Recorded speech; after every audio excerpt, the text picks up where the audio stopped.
رفع الیدین کے حوالے سے گفتگو سنی۔ حضرت عبداللہ بن عمر رضی اللہ تعالی عنہ بیان کرتے ہیں، ان سے جب پوچھا گیا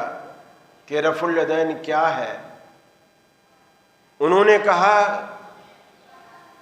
کہ یہ رسول اکرم صلی اللہ علیہ وسلم کا ایسا عمل ہے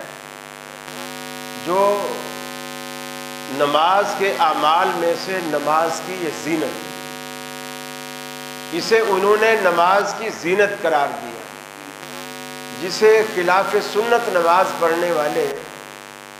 نماز کے ادب کے خلاف سمجھتے ہیں، کہ بلکہ مذاق اڑاتے ہیں، میاں تم مکھیاں مارتے ہو، مچھر اڑاتے ہو، تمہیں کیا ہو جاتا ہے نماز میں کہ بار بار تم ہاتھ اٹھاتے ہو۔ نبی کریم صلی اللہ علیہ وسلم کی کسی بھی سنت کے بارے میں اس طرح کے جملے کسنا، اس طرح کے جملے کہنا اللہ رب العالمین کو بالکل بھی پسند نہیں ہے، اور اللہ رب العالمین ان چیزوں سے ناراض ہو جاتا ہے کہ جو چیز رسول اکرم صلی اللہ علیہ وسلم کے لیے مذاق اور مسخرے پن کا باعث بنے، تو ان چیزوں سے ہمیں اجتناب کرنا چاہیے اور بچنا چاہیے۔ ترک رفع میں